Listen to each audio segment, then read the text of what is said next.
স্বাগত দীপ্ত সংবাদে আপনাদের সাথে আছি আমি ইয়াসমিন সুমনা। অনুদান হিসেবে বাংলাদেশকে $1.063 বিলিয়ন দেবে জাপান। স্থানীয় সময় শুক্রবার সকালে জাপানের প্রধানমন্ত্রীর কার্যালয়ে দেশটির প্রধানমন্ত্রী শিগেরু ইশিবার সঙ্গে প্রধান উপদেষ্টা ডক্টর মোহাম্মদ ইউনূসের দ্বিপাক্ষিক বৈঠকের পরে একথা জানানো হয়। পরে যৌথ বিবৃতি দেয় দুই দেশ। এতে বলা হয় বৈঠকে 6টি সমঝোতা স্মারকে সই করেছে বাংলাদেশ ও জাপান। এছাড়া বৈঠকে পারস্পরিক স্বার্থ সংশ্লিষ্ট বিষয় নিয়ে আলোচনার পাশাপাশি উন্মুক্ত ও শান্তিপূর্ণ ইন্দো প্যাসিফিকে বাংলাদেশের সমর্থন জানায় টোকিও।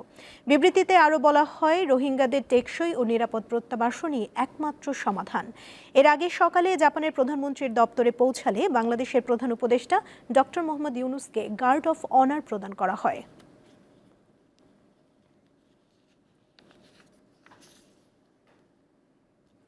সাবেক রাষ্ট্রপতি ও বিএনপির প্রতিষ্ঠাতা জিয়াউর রহমানের আজ ৪৪তম শাহাদাত বার্ষিকী। ১৯৮১ সালের এই দিনে চট্টগ্রাম সার্কিট হাউসে সেনাবাহিনীর কিছু বিপথগামী সদস্যের হাতে তিনি নিহত হন। জিয়াউর রহমান মুক্তিযুদ্ধের অন্যতম সেক্টর কমান্ডার ও জেড ফোর্সের অধিনায়ক ছিলেন। দিনটি পালনে নানা কর্মসূচি পালন করছে বিএনপি ও এর সহযোগী অঙ্গ সংগঠনগুলো। সকালে রাজধানীর শেরেবাংলা নগরে জিয়াউর রহমানের সমাধিতে ফুল দিয়ে শ্রদ্ধা জানান নেতাকর্মীরা। পাশাপাশি আলোচনা সভা, বিভিন্ন মসজিদে গণদোয়া এবং দুস্থদের মাঝে খাদ্যপণ্য সহ বস্ত্র বিতরণ করার কর্মসূচি রয়েছে।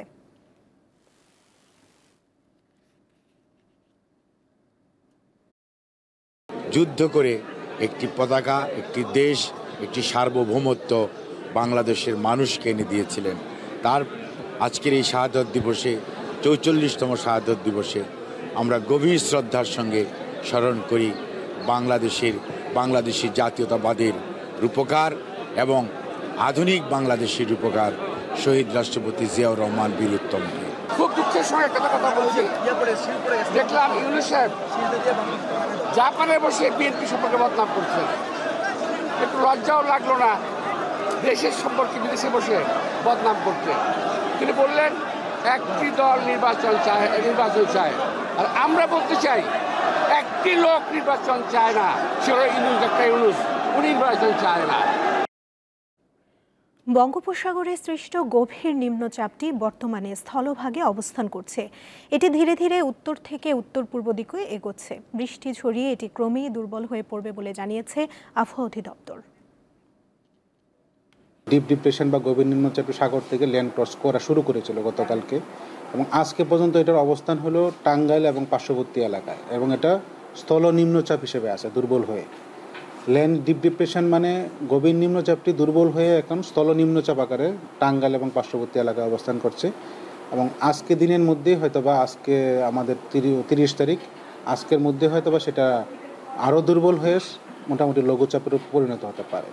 কিন্তু বৃষ্টির যে ধারাটা আমাদের গতকালকে দেখলাম, আজকে হয়তো সেটা হতে পারে, এবং আগামীকালকে সেই ধারাটা অব্যাহত থাকতে পারে। তো বৃষ্টির পরিমাণটা কমে আসতে পারে সারা দেশে। পরিমাণটা বললাম কি, যে গতকালকে আমাদের ঢাকায় 196 মিলিমিটার বৃষ্টি হয়েছে গতকাল সকাল 6টা থেকে আজকে সকাল 6টা পর্যন্ত। 196 মিলিমিটার এবং 285 মিলিমিটার বৃষ্টির রেকর্ড করা হয়েছে মাঝদিকুট বা নোয়াখালীতে। তবে সেই হেভি রেইনফল বা ভারী বর্ষণের সতর্কবাণীটা সারা দেশের জন্য প্রযোজ্য থাকবে। তবে বৃষ্টির পরিমাণটা এতটা পরিমাণ না হয়ে সামান্য পরিমাণ কমে আসতে পারে। বৈরী আবহাওয়ার কারণে বরিশাল থেকে অভ্যন্তরীণ ও ঢাকার সঙ্গে চলাচলকারী সকল লঞ্চ চলাচল বন্ধ রয়েছে। ভারী বর্ষণের ফলে প্লাবিত হয়েছে নগরের বিভিন্ন এলাকা। নগরের বটতলা, পলাশপুর, বগুড়া রোড, করিমকুটির সহ বিভিন্ন এলাকার সড়ক প্লাবিত হয়েছে। নিম্নচাপের প্রভাবে দিনাজপুরে গুড়ি গুড়ি বৃষ্টির সঙ্গে ঝোড়ো বাতাস বইছে। বরগুনায় বলেশ্বর ও বিষখালী নদীর পানি বিপদসীমার 35 সেন্টিমিটার উপর দিয়ে প্রবাহিত হওয়ায় জেলার নিম্নাঞ্চল প্লাবিত হয়েছে। পাশাপাশি জোয়ারের পানি বৃদ্ধি পাওয়ায় বরগুনার বিভিন্ন উপজেলার নাজুক বেড়িবাঁধগুলো ছুটে গিয়ে বেশ কিছু গ্রাম প্লাবিত হয়েছে।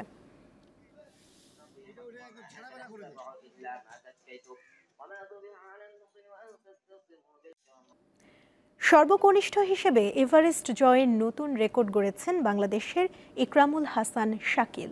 গত 25শে ফেব্রুয়ারি কক্সবাজার সমুদ্র সৈকত থেকে হেঁটে গত 19শে মে মাত্র 84 দিনে প্রায় 1400 কিলোমিটার পাড়ি দিয়ে এভারেস্টের চূড়ায় উঠে 3টি রেকর্ড গড়েন তিনি।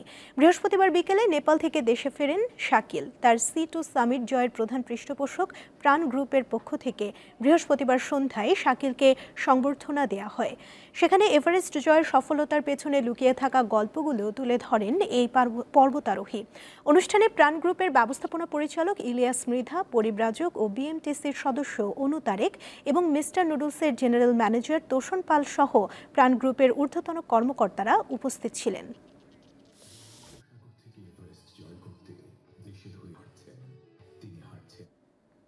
এবারে আন্তর্জাতিক প্রসঙ্গ।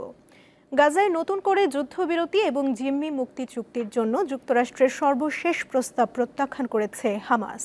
এর আগে হোয়াইট হাউস বৃহস্পতিবার জানায় মার্কিন দূত স্টিভ উইটকফের পরিকল্পনায় ইসরায়েল যুদ্ধবিরতি চুক্তিতে সই করেছে এবং তারা হামাসের কাছ থেকে আনুষ্ঠানিক প্রতিক্রিয়ার অপেক্ষায় রয়েছে। তবে হামাসের কর্মকর্তারা জানান নতুন প্রস্তাবটি যুদ্ধের অবসান সহ মূল দাবিগুলো পূরণ করেনি। নেতানিয়াহু সরকার এ নিয়ে এখনও কোনো মন্তব্য করেনি।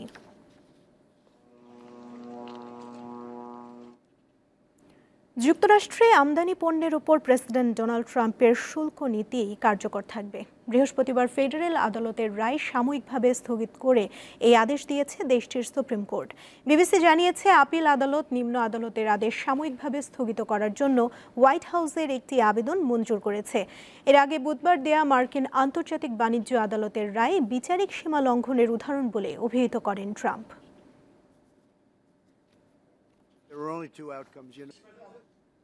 এবারে খেলার খবর। 3 ম্যাচ সিরিজের দ্বিতীয় টি-20তে রাতে পাকিস্তানের মুখোমুখি হবে বাংলাদেশ। লাহোরের গাদ্দাফি স্টেডিয়ামে ম্যাচ শুরু রাত 9টায়। প্রথম ম্যাচে 37 রানে হেরে সিরিজে 1-0 ব্যবধানে পিছিয়ে আছে লিটন বাহিনী। তাই দ্বিতীয় ম্যাচটি সিরিজে টিকে থাকার লড়াই। তবে হারের বৃত্ত থেকে বের হতে পারছে না বাংলাদেশ। সবশেষ আরব আমিরাতের বিপক্ষেও সিরিজ হেরেছে তারা। এই ছিল এখনকার মতো। পরবর্তী সংবাদ বেলা 3টায় দেখার আমন্ত্রণ রইল। এছাড়া আরও তথ্য এবং বিনোদন জগতের নানা খবর পেতে যুক্ত থাকুন দীপ্ত ডিজিটাল প্ল্যাটফর্মের সাথে। ধন্যবাদ সবাইকে।